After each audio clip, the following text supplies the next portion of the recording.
fit sa pangangailangan ng ano? Ng misyon. Ano ba yung misyon? Ang misyon natin ay unang-una gumawa ng mga alagad ni Kristo at ihanda ang maraming tao sa malapit na pagbabalik ng Panginoon. So sa pangangaral natin ng salita ng Panginoon, tinatawag nating evangelism, nagpo-proclaim tayo ng good news, maraming tao ang maaakit sa ating Panginoon at sila po'y magiging alagad ng ating Panginoong Hesus.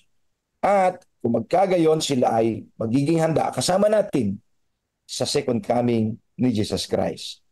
So itong talent na ito ay ibinigay ng Panginoon for a sole purpose. Ang sole purpose ay para i-move forward ang misyon ng Panginoon.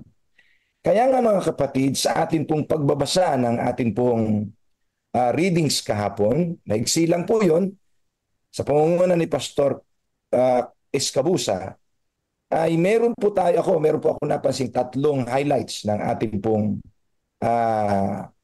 reflection. Number 1, God bestows talents for a purpose, and even small talents are needed. So binibigay ng Diyos ang mga talento para sa isang layunin, at kahit ang maliit na talento ay mahalaga. So sinasabi po dito ni Sister White na mayroon tiyak na layunin ang Diyos para sa bawat talento. Gaano man ito kaliit, ang mga talento ay hindi ibinibigay ng walang saysay. May layunin po lahat ang bawat talento. Bawat isa ay may puwang sa plano ng Diyos at maaaring mag-ambag ng malaki kung gagamitin ng tapat. Sinabi po ni Sister White, the Lord has a place for everyone in His great plan. Talents that are not needed are not bestowed. So hindi ibibigay ng talento ng Panginoon ng isang gift o isang talento na hindi kailangan. So lahat po ng napuposes natin ng mga talents, skills, abilities, money, treasures, everything that we have comes from the Lord, given by God, are to be used for sole purpose of the proclamation of God's truth. Okay? Supposing that the talent is small, sabi ganon, God has a place for it, and that one talent, if faithfully used, will do the very work God designs that it should do. So number 1, God bestows talents for a purpose, and even small talents are needed. So kailangan pong lahat yan. Hindi pa pwedeng sabihin natin na maliit lang ito, wala lang itong magagawa. No. Ibinigay yan ng Diyos, meron niyang layunin, kaya ibinigay yan. Maliit man yan o malaki.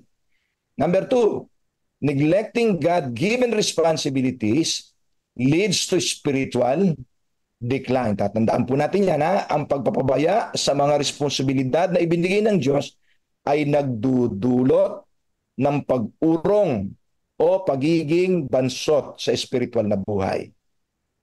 So ini-highlight po dito ni Sister White na kapag ang isang kaanib o mga kaanib ng iglesia ay nagpapabaya sa kanilang responsibilidad na ibahagi ang kanilang kaalaman at biyaya sa iba, sila ay magiging espiritual na bansot o mahina sa espiritual. Nawawala ang kanilang kakayahang ma-discern o kumilala ng tama o mali at lumago sa biyaya. Ang pagpapabaya na ito ay pumipigil sa kanila na matanggap ang kasaganaan ng makalangit na yaman. Sinabi ni Sister White, when professed Christians feel no burden to enlighten those in darkness, when they cease to impart grace and knowledge, they become less discerning. So humihina ang kakayanang kapasidad na makakilala ng dapat gawin at hindi dapat gawin. They lose their appreciation of the riches of the heavenly endowment, and failing to value it themselves, they fail to realize the necessity of presenting it to others. So neglecting God-given responsibilities leads to spiritual decline, o pagkabansot ng espiritualidad kapag ating pong tinanggihan ang ating mga responsibilidad sa pagtanggap ng talento. Number 3, A separation of religion and business weakens spiritual growth. Ang pagkakahiwalay ng relihiyon at negosyo ay nagpapahina ng espiritual na paglago. Ay meron po kasi nakita si Sister White nung panahon na sinusulat niya ito, ay nakita niya, naobserbahan niya na may mga kapatid sa loob ng iglesia na ay hindi pwede pagsamahin yung negosyo, yung paghahanap buhay at saka yung pananampalataya o yung pangangaral. Hayaan natin silang magkahiwalay. Relihiyon, relihiyon lang. Negosyo, negosyo lang. Hindi ko pwede. Siyon, sabi ni Sister White. So ito pong kaisipan ng paghihiwalay ng relihiyon sa araw-araw nating buhay, tulad ng negosyo ay nagdudulot ng mahihinang pananampalataya at bansot na espiritual na paglago. Ang kakulangan ng pagsasama ng pananampalataya sa mga aspeto ng buhay ay nagiging sanhi ng kabiguan na lubos na maranasan at maipamahagi ang Ebanghelyo. So yan po, lalong nagiging mahina ang ating kapasidad na maipangaral ng maayos ang Ebanghelyo kapag ayaw nating pagsanibin, ayaw nating pagsamahin ng layunin pala ng Panginoon kahit tayo binibigyan ng mga kabuhayan, binibigyan tayo ng Panginoon ng pagkakakitaan, kasama po ito sa talento na ibinigay sa atin. Yung kapasidad na kumita ay mayroon yung kinalaman sa pagsustento sa kanyang misyon. So mga kapatid, sabi ni Sister White, they are full of zeal in worldly things, but they do not bring the religion into their business. Ayaw pagsamahin. They say religion is religion and business is business. They believe that each has its proper sphere, but they say let them be separated. Kaya nga mga kapatid, gusto kong i-share sa inyo dito po sa CLPM, pinapangarap natin, kasama po sa ating vision, yung pong focus ng empowerment natin, yung pagpapalakas, yung pong financial empowerment. Kasama po sa financial empowerment yung kabuhayang misyonal. Atin pong iisipin na ang mga kabuhayang ibinigay sa atin ng Panginoon ay para po i-progress ang misyon ng Panginoon.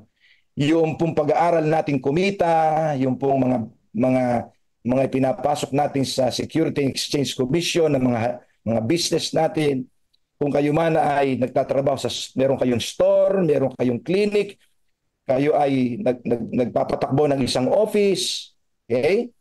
Kayo ay nagta-tricycle, nag-jeepney, o pagninegosyo, anumang klase ng pagninegosyo. Kayo ay nagtotokwa, kayo ay nagtatrabaho sa construction, meron kayong construction firm, kayo ay nag-aabogado, kayo ay nasa linya ng panggagamot at iba pang mga gawain. Tandaan natin mga kapatid, para lalong tumibay ang ating pananampalataya, para lalong maging matatag ang ating iglesia, para lalong sumulong ang misyon ng Panginoon na ihanda ang maraming tao sa palapit na pagbabalik ni Jesus Christ. Pagsanibin natin ang negosyo at ang relihiyon, yung ating pananampalataya, yung ating misyon, dapat kabahagi ng ating mga negosyo ay ang pag-iisip na tayo ay gamitin sa gawain ng Panginoon. Ang negosyong ito ay kapartner ng gawain ng Diyos. At tayo ay magiging matatag at lalo't higit na pagpapalain ng Panginoon. So tandaan po ninyo, ang mga kabuhayan ay kabuhayang misyonal. Salamat po. Pagpalain kayo ng Panginoon. Ang oras po natin ay 4:45. Meron po bang gustong mag-respond sa atin pong reflection ngayon? Nagbukas ng Pastor Ernie, nagbukas ka ng ano, taas lang po kayo ng kamay at susunod po si Pastor Junel. Sige po. Yes po, Pastor. Dito po sa ating binasang talata at binasa kahapon ay meron po akong tatlong reflection na ibibigay. Number 1 po, talent. Tayo pong lahat mga kapatid ay pinagkalooban ng Panginoon ng isang talento. Kung ito po yung ating gagawing matapat, ipapagamit po natin sa Panginoon, ito po ay dadami. At ito ay lalong makaka-accomplish ng maraming bagay para sa Panginoon. Number 2 po ay time o panahon. Tayo pong lahat ay may kanya-kanyang panahon. Tayo pong lahat ay binigyan ng Panginoon ng 24 oras. Kaya yung pong ating 24 oras ay ating pong hati-hatiin sa inyong makakaya para tayo po'y makapaglingkod sa Panginoon. And maganda po dito mga kapatid, wag po natin kakaligtaan na magbahagi, wag po natin kakaligtaan na ibahagi si Jesus sa iba, kundi magkaroon po tayo ng time o panahon to share Jesus to others.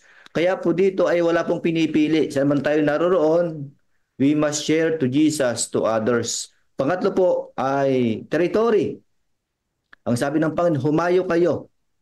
Tayo po dito mga minamahal kong mga kapatid ay malaki po yung ating territory. Pero ang isa po sa ating territory, kapag po tayo mayroong business, bring your religion into your business. Mahalaga po na ating pong dadalhin si Jesus saan man tayo pumunta. Ikaw man ay nagtitinda ng taho, ikaw man ay nagtitinda ng mani, ikaw man ay nagtitinda ng sari-sari store, atin pong dalhin si Jesus. Why? Because your work is an altar. Ano po mga kapatid? Your work is an altar. Ito pinapakaganda. Dapat po nating ikindal sa ating isipan na yung ating trabaho ay altar para sa Panginoon. Amen. Your work is an altar as an act of worship for Him. Ito po isang altar para ating pong sambahin ang ating Panginoon. Bakit po? Sapagkat ang Panginoon ay may mga mananamba sa lugar na kung saan po tayo nagtatrabaho upang ating ipakita si Jesus sa kanila. Amen. Ang ating pong gagawin mga kapatid, ating pong alisin yung compartmentalization sa ating buhay. Sapagkat sa ating pong buhay, meron po tayo compartmentalization. Ako'y Adventist, dito lang ako. Ako ay negosyante, dito lang ako. Hindi po mga minamahal kong mga kapatid. Ito'y ating aalisin upang ang gawain ng Panginoon ay maging matagumpay. Sa po ng iba kasi, ay sa bahay ako'y mabait sa bahay. Pero sa trabaho, kinakailangan ko ay mahigpit. Kinakailangan ko ay medyo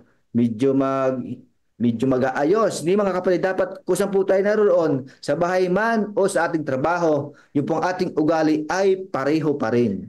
Sapagkat tayo ay mga lingkod ng ating Panginoon. Amen. Tatlong mga kapatid, talent, time, and territory. Salamat po. Amen. Salamat, Pastor Ernie. Gusto ko po yun. Tandaan po natin yung gusto ko po yun. Yung pong compartmentalize. Hindi na pwedeng mga kapatid. Hindi pa pwedeng compartmentalize yung ating pong pagiging misyonero at yung ating negosyo. Pagkasama po palagi yun, buo. Yung ating buhay araw-araw ay buo na mga walang pinipili, kundi yung lahat ay nag-iisip ng ating pong mga gawain sa Panginoon. Ang buhay natin ay buong-buo sa gawain ng Panginoon. Sige, bago po si Ate Polly, si Pastor Jonel. Pastor Jonel, nauna po kayo kanina po. Sige pa. Good morning po mga kapatid. Ayan, napakaganda po ng ating ng ating pinag-aralan po kahapon. Napansin ko dito Pastor sa ating mga kapatid, isa sa mga nagiging problema po ng ating church, especially in the last days is opo, dumadami tayo in numbers, but there are times na may problema tayo in terms of our spirituality. No po? Isa po ito sa mga nagiging problema, yung paglagong spiritual ng mga kapatid. And the reason for that mga kapatid, as we look dun sa topic natin, is yung mga neglected opportunities. Yung mga ibinibigay na talento ng ating Panginoon ay hindi natin ginagamit para nagiging complacence tayo na pag tinanggap natin yung blessing. So that's it, no? Without the sense of responsibility, na i-share natin ito sa ating kapwa o gamitin natin sa gawain. Once we lose that sense, no po? Once na mawala yung spirit ng paglilingkod, gamit yung mga talento, ang nangyayari Pastor ay yung ating spiritualidad bumababa. Tayo ay kumbaga hindi lumalago, nagiging bansot sa ating pananampalataya. Let us always remember that the church exists to do the mission.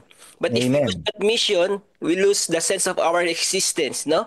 So God has given us this talent mga kapatid ko para gamitin natin sa paglilingkod. Huwag lang tayong tanggap ng tanggap. Magkaroon tayong tinatawag na spirit of generosity. Binigay ng Panginoon, ibalik natin yung pasasalamat na yon sa pamamagitan ng paglilingkod. Kasi dapat din ang church ay magkaroon ng tinatawag na sense of urgency. We are already in the last days. Binigyan na ng Panginoon lahat ng mga, sabihin natin, mga posibilidad na matapos natin. Ayan, binigyan ka ng talent, is big or small, if you use that in the service, it will malaki ang impact niyan sa puso ng mga tao. Siguro pastor, nakikita ko po dito ay yung pagtanggap na dapat maibalik natin sa ating Panginoon. Magkaroon ng church ng sense of urgency, tapos gamitin, kasi kala ng marami ang paglago lang ay antayin yung banal na spirito. Sabi rin sa gospel worker, as we engage ourselves with the ministry, we become mature, no, in our relationship with Christ. So kapag stagnant tayo, ay hindi talaga tayo lalago. Parang muscle na hindi natin in-exercise. So kapag exercise natin ang ating katawan, lumalaki ang ating mga muscles. Okay? Same with our faith. Sabi ng Panginoon, gamitin mo yung talento mo, lalago ka sa iyong pananampalataya, marami kang ma-reach out ng mga tao at may handa sila sa pagparito ng Panginoon. So yun, pastor, yung nakikita ko. Yun yung nakikita kong medyo kakulangan sa iglesia sa kabuuan. We grow in number, but in our spirituality, there are some, sabihin natin, may mga magkukulang. Engage yourself in the ministry using our talent, pastor.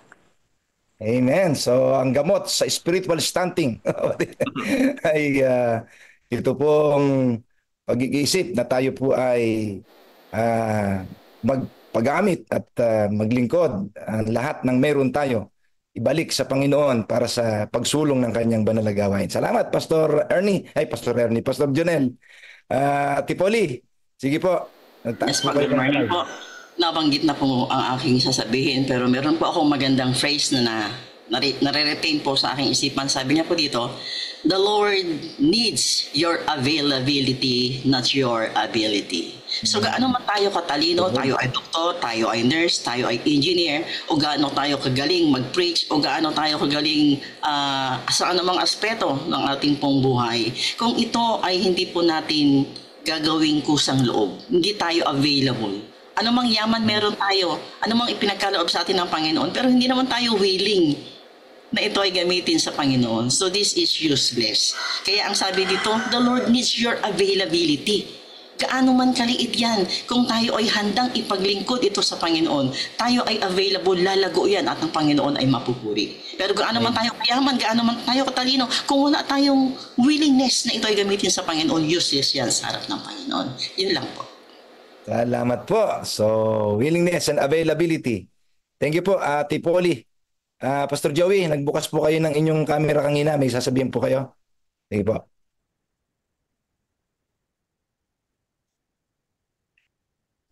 Paki-off. Yan. Okay na po ba? Okay, good morning sa ating pong lahat. At napakaganda po ng ating mga reflection. Yung aking sasabihin sana ay sinabi na ni Pastor Jonel, yung opportunities and privileges. Sa akin po ay ganito. Sa panahon na tayo po ay tumanggap kay Jesus Christ bilang personal nating tagapagligtas, ay marami na po tayong privileges and opportunities. Kasama na po yung pagkakalob sa atin ng iba't ibang klaseng talento. So wala pong dahilan na sasabihin natin wala akong talents, kayo na lang ang pumunta, kayo na lang ang maglingkod kasi hindi ko gift yan. So kasama po yung pagkakaloob sa atin ng mga spiritual gifts, talents sa panahon na tinanggap natin ang ating Panginoong Hesukristo. At dahil doon, pinatunayan pa at inihayag ng ating Panginoong Hesukristo, sabi sa banal na kasulatan na tayo ay kanyang kamanggagawa. We are co-laborers of our Lord Jesus Christ. Isa po yun sa pinaka malaking pribilehiyo and opportunity na bagamat tayo'y hindi karapat-dapat, idiniklara ng Panginoon na tayo ay kamanggagawa niya sa pagsulong ng ebanghelyo at ng salita ng Diyos para maihanda ang tao sa kanyang kaharian. Yun lang naman ang talagang layunin. Dahil kamanggagawa tayo ng ating Panginoon, huwag po nating sayangin ito. Lahat po ng opportunities and privileges, lahat po na kailangan po natin para sa paglilingkod at pagpapalago ng kaharian ng Panginoon dito sa lupang ito ay ibinigay. Halimbawa, lagi pong sinasabi sa banal na kasulatan na kapag pinagsama-sama po natin itong mga talentong ito, ang kamay natin, mata natin, paa natin, para sa paglilingkod sa ating Panginoon, na isang malaking impact po yan upang dalhin ang isang kaluluwa sa kaharian ng ating Panginoon. Simpleng pagngiti, simpleng pagkamay, simpleng pag-awit for the glory of the Lord ay makapagdadala ng kaluluwa sa harapan ng ating Panginoong Pastor. So yun po yun. We are co-laborers of Jesus Christ. So we have to use these privileges and opportunities for the furtherance of God's kingdom here on earth. God bless po and good morning. Amen. Salamat po sa mga missional comments ninyong lahat mga kapatid at sa lahat po ng mga greetings natin sa FB Live. Salamat po sa inyong mga pagbati. God first morning sa inyong lahat at sa ating mga kapatid dito sa Zoom na hindi na ho natin mabasa lahat ang inyong mga greetings. Salamat po sa inyong pagsama to experience with us God's goodness. Okay, nakita ko si Pastor Raylord, parang pumasok na po siya kanina. Pastor, do you want to say something? Pastor Ray, alam ko nasa Baguio si Pastor ngayon eh. Pastor Raylord?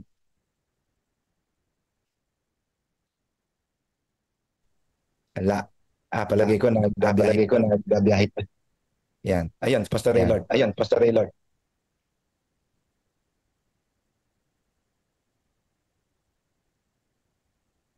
Wala, hindi na. Wala, kaya na. Kaya. Sige po, tayo po ay pagpapatuloy na mga kapatid at ang oras po natin ay 4:57 na po ng umaga.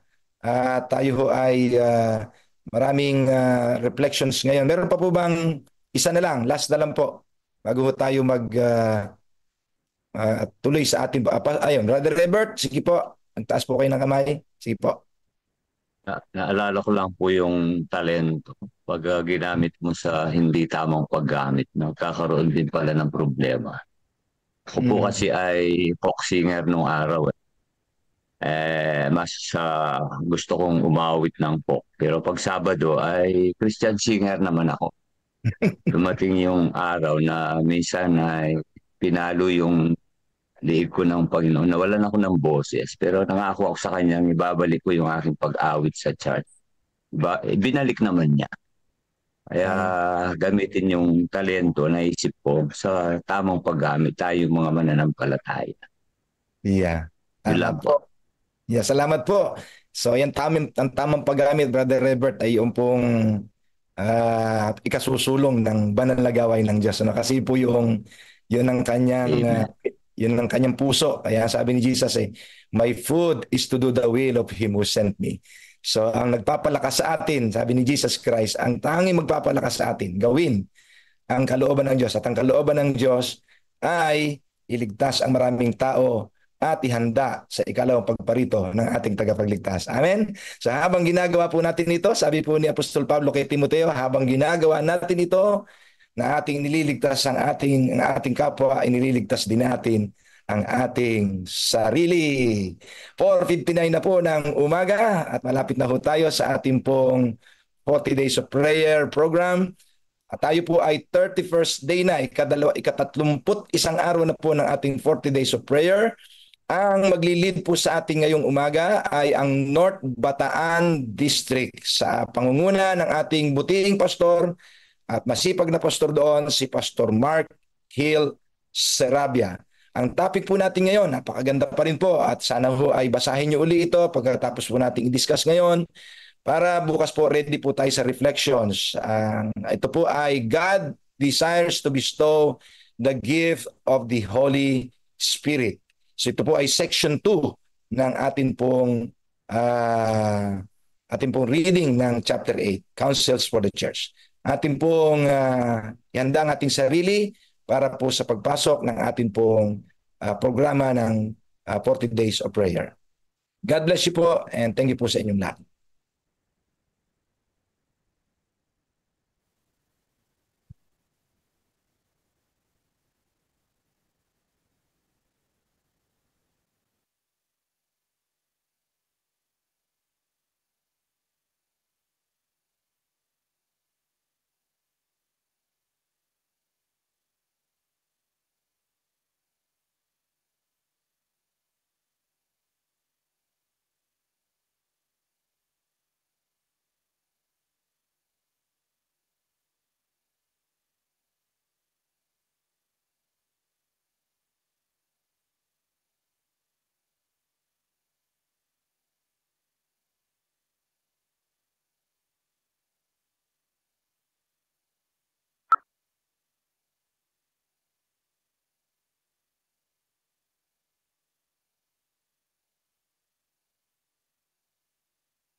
After Jesus returned to heaven, his disciples remained with the awesome task of taking the gospel to the whole world.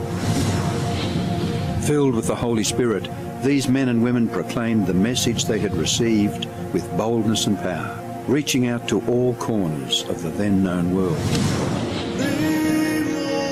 But it was not without great opposition, first from the Jews, then from the Roman state. Many Christians were faithful to the point of death, suffering torture and humiliation from cheering onlookers at the Circus Maximus and Colosseum in Rome and throughout the empire. However, the blood of the martyrs only paved the way for the further spread of the gospel. After years of persecution by the Roman emperors, one of them, Constantine, professed conversion to Christianity in 312 AD. Now Christianity became popular, but it resulted in many pagan practices and symbols entering the church, particularly in Rome. The Bishop of Rome assumed more and more power and authority and began to oppose and oppress all who recognized Jesus alone as the head of the church and who accepted the Bible alone as the supreme authority. To escape this increasing persecution, God's true people withdrew to the wilderness areas of Europe. In northern Italy, the Waldenses took refuge in the mountains. While many were slain, the light continued to shine in the darkness. God was still in control, and he began to raise up men like Wycliffe, Huss, Tyndale, Luther, Calvin and Zwingli to stand for his truth. They stood for the Bible alone, faith alone and Christ alone. In 1798, in fulfillment of Bible prophecy in the book of Daniel, the religious and political supremacy of the Roman Church was temporarily reduced when General Berthier removed Pope Pius VI from his throne. Consequently, in the decades that followed, there arose a great awakening of interest in the prophecies of Daniel, and many were convinced Jesus was soon to return. In the United States, the Baptist preacher William Miller was joined by hundreds of other preachers in their expectation of the return of Jesus in 1844. However, when Christ did not return in 1844, further Bible study led a small group to discover that Christ's ministry in the heavenly sanctuary was an explanation for their great disappointment. They discovered that the Bible taught that the seventh day was the Sabbath that Jesus had set aside for his people. Slowly they came to understand that their mission was to preach the three angels' messages of Revelation 14. Their goal as Seventh-day Adventists was to preach with power the everlasting gospel and to prepare the world for Christ's return. More than 160 years have now passed, years that have brought 2 world wars, numerous military campaigns, financial depression, the rise of atheism and secularism, as well as a booming world population, with natural disasters increasing in frequency and intensity. Today, the Church's mission and message is more relevant and urgent than ever in its history. Jesus is coming soon, and the world must be warned. Prepare to meet your God.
rose in my blood, stood stiffly for my truth.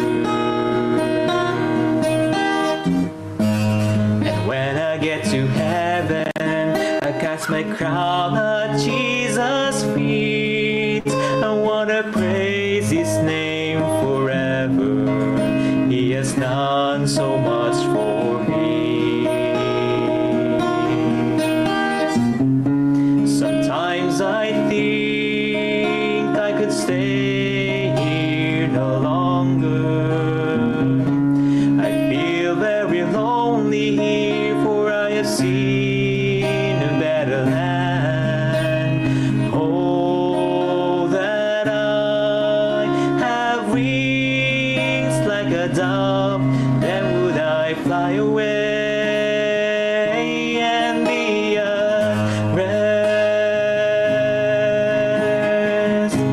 I wanna go to heaven, I wanna hear the voice of Jesus. I will gird myself and serve you, for you suffered much for me. And when I get to heaven, I wanna sit at Jesus' table, or to eat the fruits of that land, go back to earth no more. Sometimes I think I could stay here no longer. I feel very lonely here, for I have seen a better land. Oh, that I had wings like a dove, then would I fly away and be at rest. Oh, that I had wings like a dove, then would I fly away and be at rest.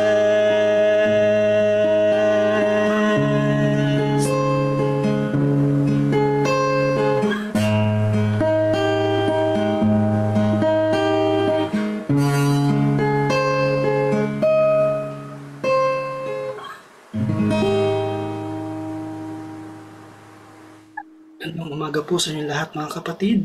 Akin po kayong inaanyayahan na iyoko ang ating mga ulo, ipikit ang ating mga mata para po sa isang pambungad na panalangin. Dakila, banal, makapangyarihan at mapagpala po naming Ama na ang tahanan ay nasa mga langit. Amin po kayong pinasasalamatan at pinupuri sa isang umagang ito na inyong ipinagkaloob sa amin. Nagkasama-sama po muli kami sa 31 araw po ng aming 40 days of prayer. Salamat po, Panginoon. Patuloy po namin dinadalangin na inyo pong pangunahan at puspusin ng banal na Espiritu ang lahat po ng magsisiganap ngayong umaga. Gayon din sa katauhan po ni Pastor Mark Hill Sarabia na inyo pong gagamitin na magbibigay sa amin ng mensahe para po sa araw na ito. Patuloy namin dinadalangin ang mga kasama po namin dito sa Zoom at sa Facebook Live saan man po sila naroroon sa oras na ito, Panginoon, na tanggapin ang mensaheng ito, maging kalakasan at katibayan sa amin pong pananampalataya habang po kami naghihintay sa ikalawa ninyong malapit ng pagbabalik. Ang lahat pong ito ay aming dalangin, Panginoon, kalakip ang paghingi ng kapatawaran sa amin pong mga nagagawang pagkukulang at pagkakasala, hindi po sa aming karapatan, kundi alang-alang pong lahat sa tanging pangalan po namin pong Panginoong Jesus. Magandang umaga po sa inyong lahat, mga minamahal kong mga kapatid. Our 40 days of prayer to our newly formed CLPM, the Central Luzon Provinces Mission. It is a great privilege to participate in these 40 days of prayer. Let us give thanks and praises to our powerful eternal Father. Let us all request for His guidance and strength to our Lord Jesus Christ. Let us ask God to give His providence and wisdom to our CLPM administrator, our dear President Pastor Jerry Estabilio, to our Executive Secretary, Pastor Raylord Reyes, and to our dear Treasurer, Sir Joel Manlunga. Yes, indeed, let us give glory to God. This program is handled by North Bataan District in Area 3. Our meditation number will be given by Nelson Austria. Then the opening prayer will be given by Edmund Sabio. Your presiding elder will be Raymond Carbunco, yours truly. And our special number will be rendered by Radiance Ensemble of the Nilupihan SDA Church. And our speaker for this morning is no other than our beloved District Pastor Mark Sarabia. And after that, the closing message, the closing prayer will be Lemuel Arellano. Let us all hear and again give glory to God.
Okay, mula po sa North Bataan District, kayo po ay aking binabati ng Happy God First Morning po sa ating lahat. Tunay na napakabuti po ng ating Panginoon. Tayo po ay ginising niya ng mayroong kalakasan at buhay upang patuloy tayo makapaglingkod sa Kanya. Tunay po na tayo ay sama-samang mananalangin at ito po ang pinakamalagang yunto ng ating buhay. Subalit bago po yun, tayo po muna ay mag-aaral tungkol po sa sulat sa atin o paalala sa atin mula sa ating mahal na Panginoon. Ito muna yung manalangin. Gracious Lord, Father in heaven, please be with us as we ponder upon this word from your servant, Heaven Lord. Please guide us in Jesus' name. Amen. Ang sabi po dito ay, God desires to bestow the gift of the Holy Spirit. Tunay po, mga minamahal, na gustong-gusto na ibigay ng Diyos ang kanyang pangako, ang banal na Espiritu. Subalit ang tanong, kami po ba ay talagang nais na rin na ating makamtan o ating matanggap ang pangako ng ating Panginoon? At yan po ang ating pag-aaralan. Ang sabi po dito ay, there rests upon the believers in that field a most solemn obligation to do all in their power to open the way for the Lord to work.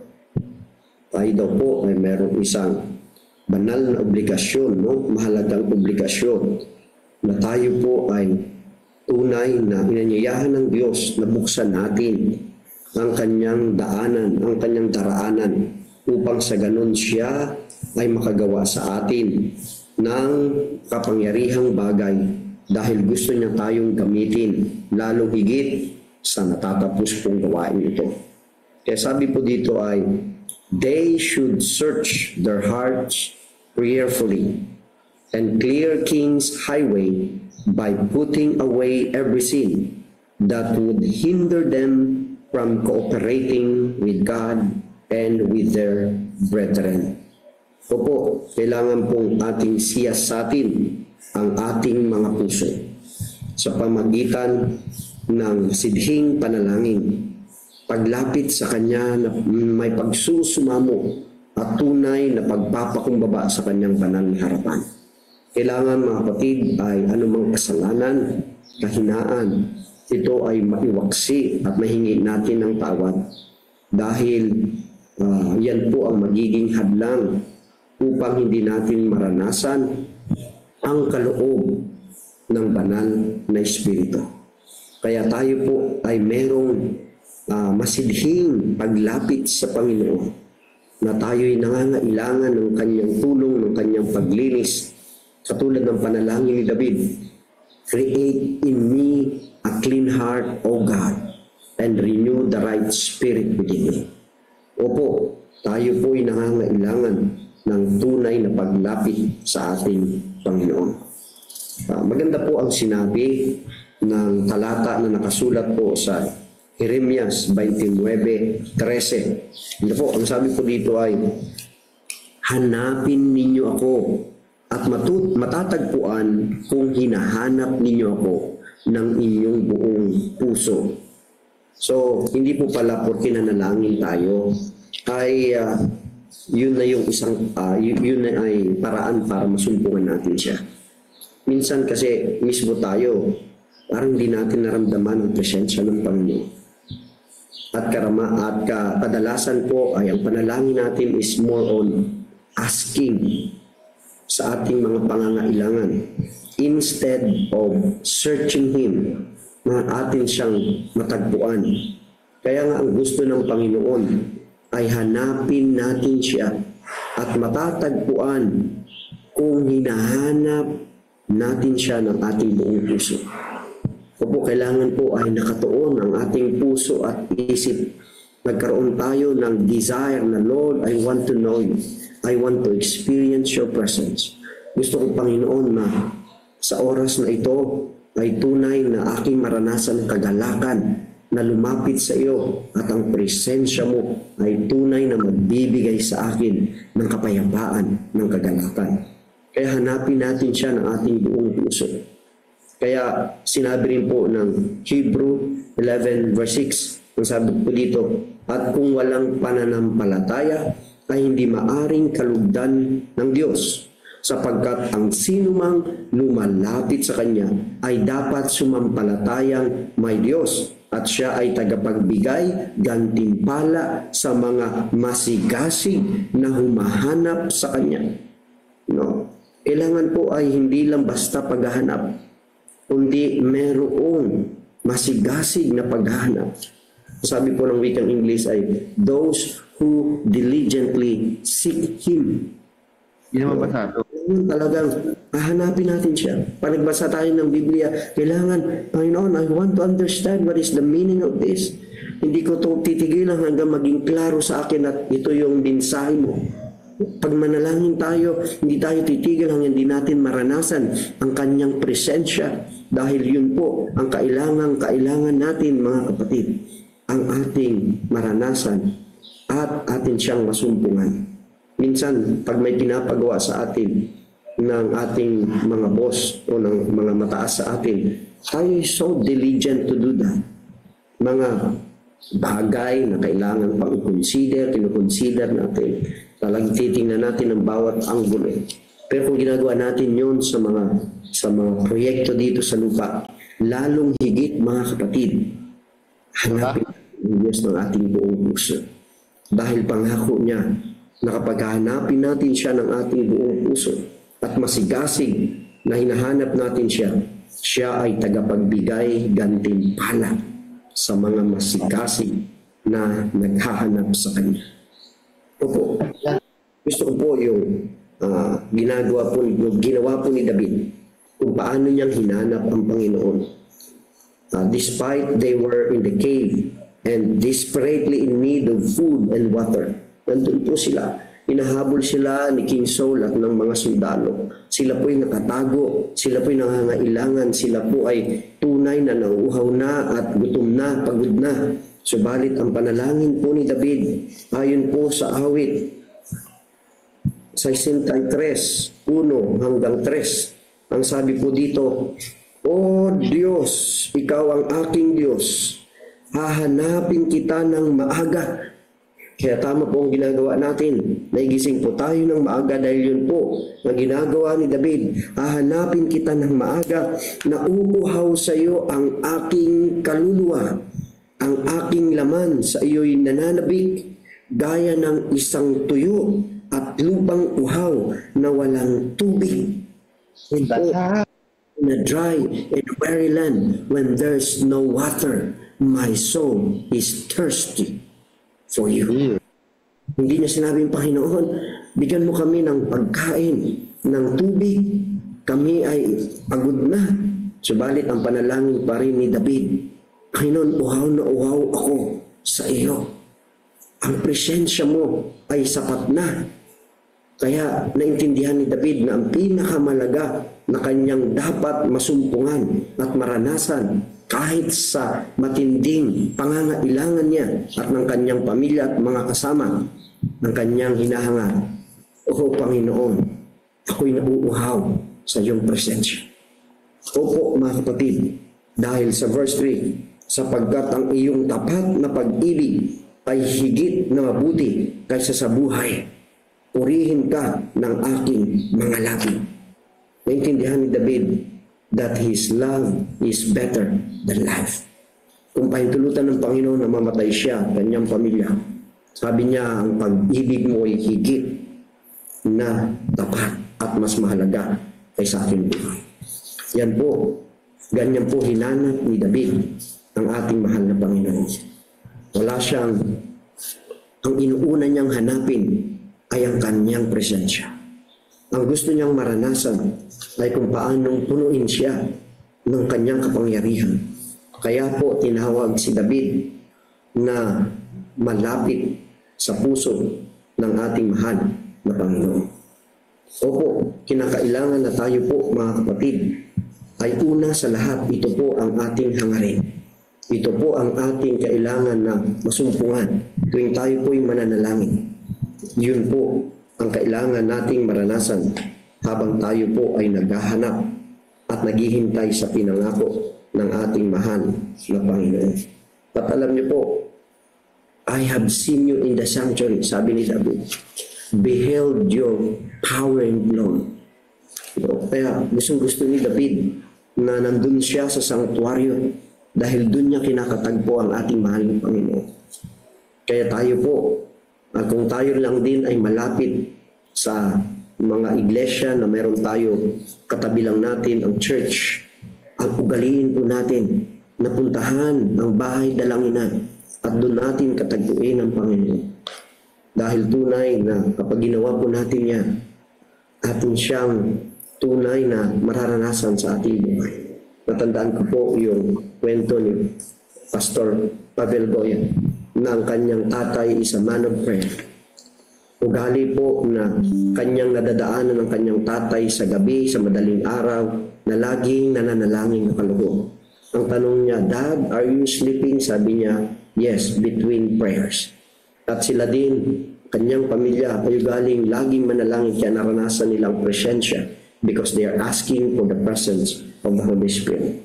At pag yan po ay nangyari mga kapatid, if that happens, ano po ang magiging resulta? Ang sabi po dito, great blessings we receive by the true and humble people of God. Mayroon po dakilang pagpapala na ipagkakaloob ng Panginoon sa mga tunay na naghahanap at nagpapakumbaba sa kanyang banal na harapan. Opo, blessings. Why? Because the Holy Spirit, the power of the Holy Spirit will be upon us. At sabi po dito, baptizing them anew in His love. Nagkakaroon tayo ng masidhing pagmamahal sa Panginoon. Kaya yun po ang mararanasan ng mga taong tunay na hinahanap siya. At sabi po dito, wonderful and great revivals will follow. Nagkakaroon ng reformasyon, ng pagbabago, una sa ikaw na nananalangin. Pangalawang yung pamilya, ang yung mga dinadalangin ay magkakaroon ng pagbabago at magkakaroon ng mga hindi inaasahang mangyayari sa kanilang buhay at sa iyong buhay. At pang-apat, sabi po dito, sinners will be converted and many souls will be added to the church. Kaya pala, pag tayo po'y nananalangin, at lalong higit, pag tayo po'y kahit meron lang 2 o 3 na nanalangin sa church, hinihiling ang presensya ng Diyos, magkaroon ng revival. God will do something. At siya po ay ang mismong tatawag at magdadagdag ng mga tao kanyang tatawagin at idadagdag sa iglesia. Opo mga kapatid, ito po ang kailangan natin ngayon. Ikalima, the sick were healed and other miracles will wrought. Opo, nagkaroon ng mga pagkilos ang Diyos, gumawa siya ng himala dahil naranasan ang kapangyarihan at presensya ng banal na Espiritu. Opo mga kapatid, gustong-gusto niya nang gawin yan sa ating kapanahunan. Subalit, kailangan tayo rin ay magkaroon ng masidhing paglapit at tunay na nangangailangan tayo. Ating pakiramdam ay tayo ay tunay na walang magagawa at kailangan natin siya. Ito po ay napapanahon na dapat gawin natin. Tayo po'y kanyang tinawagan na ito po'y gawin natin sa ating kapanahonan dahil gusto niyang tayo'y umuwi na sa kanya pong tahanan. Ang sabi po dito, if God desires to bestow the gift of the Holy Spirit to us, we should diligently, prayerfully, seriously ask for it. Kaya yan po ang siyang katanungan sa iyo at sa akin. Hindi ho masama tayo po'y manalangin ng ating mga pangangailangan. Kailangan po nating sabihin ang ating mga pangangailangan, pero unahin po natin na hilingin higit sa lahat ang presensya ng banal na Espiritu, ang kapangyarihan ng banal na Espiritu, ang pinangako ng Diyos na kanyang ipagkakaloob ang regalo ng banal na Espiritu. That's why God desires to bestow the gift of the Holy Spirit. Pagpalain po tayo at pangunahan tayo ngayon ng banal na Espiritu sa buong maghapon. Ito po ang ating mensahe. Amen, amen, amen. Maraming salamat sa North Amen. District. Amen. Sa pangunguna po ni Pastor Mark Sarabia. Pastor Mark, maraming salamat sa iyong magandang mensahe. At bukas po ng umaga, ang mangunguna po sa ating 40 Days of Prayer ay ang Central Bataan District sa pangunguna po ni Pastor Gio Villaverde. Kaya mga minamahal kong mga kapatid, ating pong ipanalangin na maging maayos ang ating mga signal bukas upang tayo magkasama-sama muli. Ang ating pong prayer focus sa oras na ito ay ang The Church Building Projects in CLPM. Kaya sa ating pong prayer session mga kapatid, ating pong isasama ang The Church Building Project in CLPM. Ito po yung pagpapagawa ng ating mga simbahan sa buong Central Luzon Provinces Mission. Kaya po mga minamahal ko mga kapatid, kung kayo po meron pang mga nais pong isama sa panalangin, ay inyo pong isama sa inyong prayer group mamaya para po tayo magkasama-sama magdalanginan at ay sama-samang lalakas ang ating pananampalataya. Tadako na po tayo sa ating prayer session.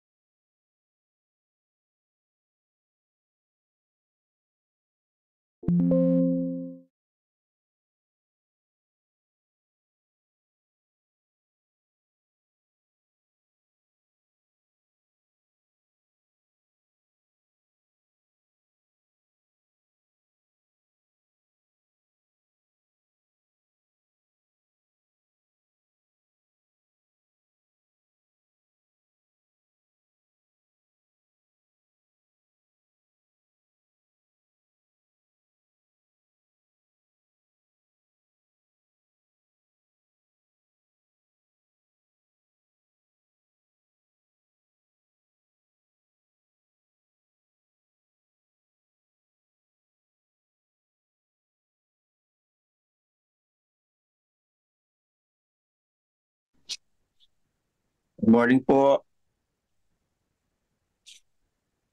Good morning po, Pastor. Good morning po.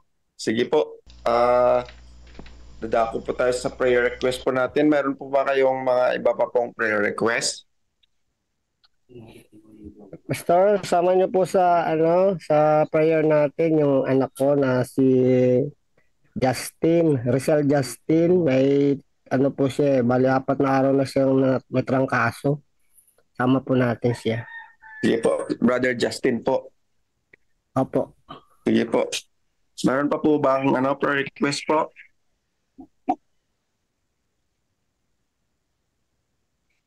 Pastor, pasama po natin sa panalangin yung mga prayer request ng mga nasa Facebook Live. In general na lamang po. Hindi natin nababasa lahat yan. Sige po, sige po. Thank you po. Yan. So yung prayer focus po natin ngayon ay ang atin pong mga church building project sa atin pong CLPM. So sa amin po dito sa district namin ay isa po yung church na nagre-renovate po ngayon dito po sa Dao Church. So sasama po natin sa prayer din. Okay? Sige po, kung wala na pong iba pang prayer request, tayo po ay sama-sama pong manalangin. Let's pray po.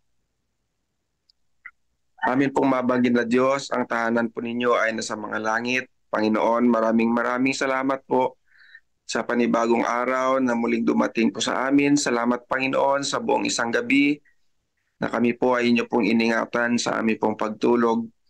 At sa aming pagising Panginoon, meron po kaming bagong lakas at pag-asa.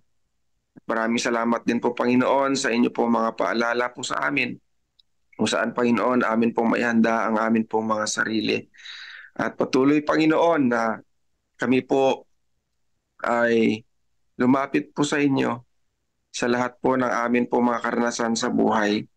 Dahil po Panginoon, alam po namin Panginoon na tanging kayo lamang po ang amin pong masasandalan sa mga panahon ng amin po mga pangangailangan. At Panginoon, sa umagang ito, amin rin pong espesyal na nilalapit po sa inyo ang amin pong prayer focus sa umagang ito, ang amin pong mga church building project. Panginoon, inyo pong patuloy na pagpalain ang amin pong mga iglesia na patuloy po, Panginoon, na tinatayo. I-bless niyo po, Panginoon, ang mga tao pong tumutulong sa pagpapatayo po ng amin po mga churches, ang amin po mga sponsors. Ganun, Panginoon, ang mga iglesia na patuloy, Panginoon, na nakikisangkot sa pagpapatayo ng aming po mga simbahan. At patuloy, Panginoon, na pagpalain ang mga sponsors po namin, ang kanila pong mga hanap buhay. Ganun, Panginoon, ang mga kapatid na patuloy, Panginoon, na sumusuporta. Pagpalain po ang kanila pong mga hanap buhay, ang kanila pong buong pamilya. Ingatan po sila, Panginoon, sa anong ori po mga karamdaman o anumang mga sakuna upang, Panginoon, sila po ay patuloy na makapagsuporta, magbigay suporta, Panginoon, sa church building project po namin. At Panginoon, espesyalin po namin nilalapit po sa inyo si Brother Justin sa kanya pong health condition. Patuloy, Panginoon, na hipuin po siya na inyo po mapagpagaling na kamay. Bigyan po siya, Panginoon, na malusog at malakas na pangatawan para makarecover po siya. At patuloy, Panginoon, na bigyan po siya ng kagalingan. Bigyan po siya, Panginoon, ng peace of mind. At patuloy po, Panginoon, na magtiwala po sa inyo upang, Panginoon, siya po ay gumaling sa kanya pong karamdaman. At dinadalangin din po namin, Panginoon, ang mga prayer request po namin sa amin pong GC, sa amin pong Facebook Live. Kayo po ang nakakilala, nakakaalam po, Panginoon, ng mga prayer request po na ito, na sila po, Panginoon, ay patuloy po ninyong bigyan po, Panginoon, ng kasagutan sa mga kahilingan po na ito. I-bless niyo po, Panginoon, ang aming mga kapatid na may mga karamdaman, may mga problema po, Panginoon, sa financial, may mga problema, Panginoon, sa relationship, at may problema po, Panginoon, sa kanila po mga trabaho. Panginoon, sila po ay inyo pong patuloy na samahan sa kanila po mga karanasan po na ito.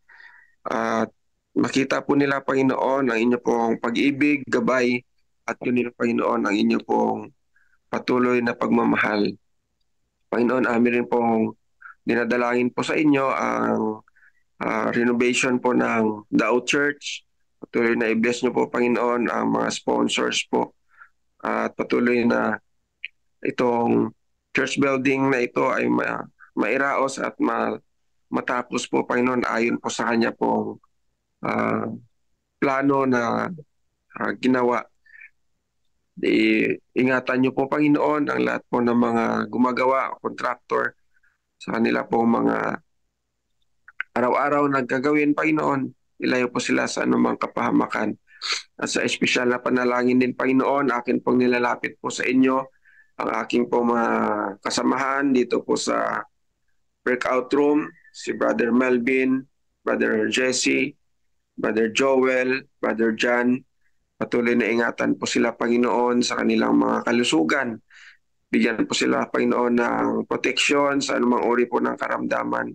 At ilayo po sila, Panginoon, sa anumang kapahamakan.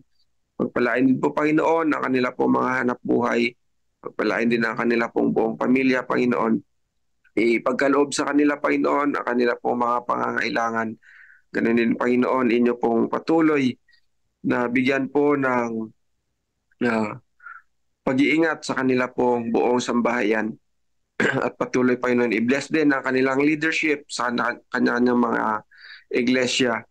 At sila po, Panginoon, ay gamitin po ninyo sa inyo pong ebanghelyo na amin pong patuloy, Panginoon, na ginagawa dito po sa aming kanya-kanyang mga teritoryo. I-bless nyo rin po, Panginoon, special way ang amin pong bagong misyon, ang CLPM, ang amin pong mahal na Presidente, Pastor Jerry, Pastor Raylord, and Sir Joel Manlungat sa kanila pong pamumuno. Panginoon, sa bagong misyon na ito, bigyan po sila ng sapat na katalinuhan at manguna po kayo sa kanila, Panginoon. At kanila pong magawa, Panginoon, ang naayon sa inyo pong banal na kalooban. At i-bless nyo rin po, Panginoon, ang nalalapit na First Constituency Meeting ng CLPM sa darating, Panginoon, na November 21 hanggang 23. I-bless niyo po, Panginoon, ang lahat ng amin po mga delegates. At patuloy, Panginoon, na ang mga paghahanda ay inyo pong pagpalain. Lalong-lalo, Panginoon, ang amin pong mga delegado. Ingatan po sila, Panginoon. At sa araw po na sila po ay tutungo sa constituency, Panginoon, ay maihanda po sila, Panginoon. Ang kanilang mga puso't isipan ay nakatuon po sa inyo. Panginoon, na maraming salamat po sa karapatan na kami po, Panginoon, sa umagang ito ay lumapit po sa inyo sa pamamagitan po ng panalangin. At maraming salamat po, Panginoon, sa assurance na inyo pong ibinigay sa amin na kami po ay inyo pong diringgin kung kami lamang po, Panginoon, ay humiling sa pamamagitan ng panalangin. At tunay po, Panginoon, na kiniklaim po namin, Panginoon, ang kasagutan sa mga panalangin po na ito. Maraming salamat po, Panginoon, sa inyo po patuloy na pag-iingat po sa amin. At sa araw po na ito, Panginoon, sa aming mga gawain, ingatan niyo po kami, gabayan po kami ng banal na Espiritu. Magawa po namin kung ano po ang naayon sa inyo pong banal na kalooban. At ang pag-iingat, Panginoon, ng mga banal na anghel ang amin pong maranasan sa buong maghapon. Ito po aming dalangin pinapasalamatan, alang-alang po sa pangalan ng aming Panginoong Hesus. Amen. Amen. Amen po. Salamat po. Salamat po. Pwede na po tayo mabalik sa main room. God bless po sa atin. God bless po. Salamat po. God bless din po. God bless po. Thank you po.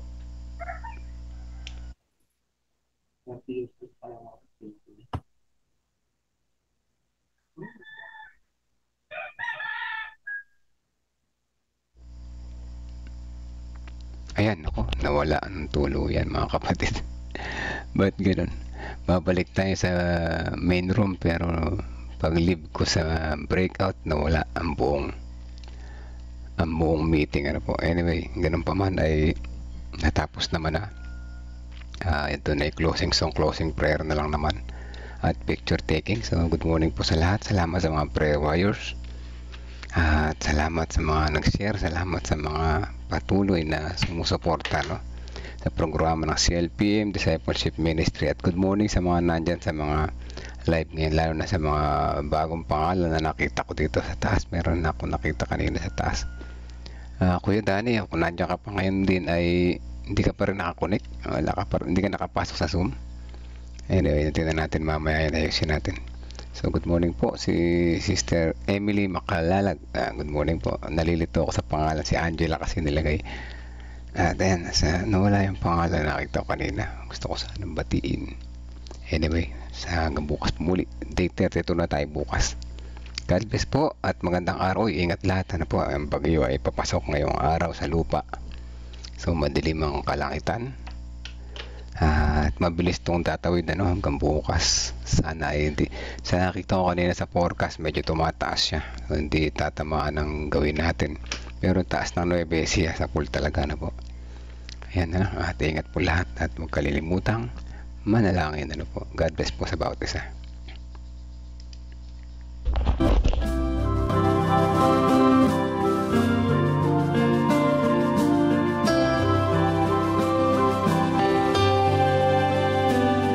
I hear the voice of Jesus calling. My answer is, I will go. I see the need of people crying. My answer is, I will go. I go to share the message of love. I go to share the blessed hope. But if I get discouraged, I call to Jesus' help, because I have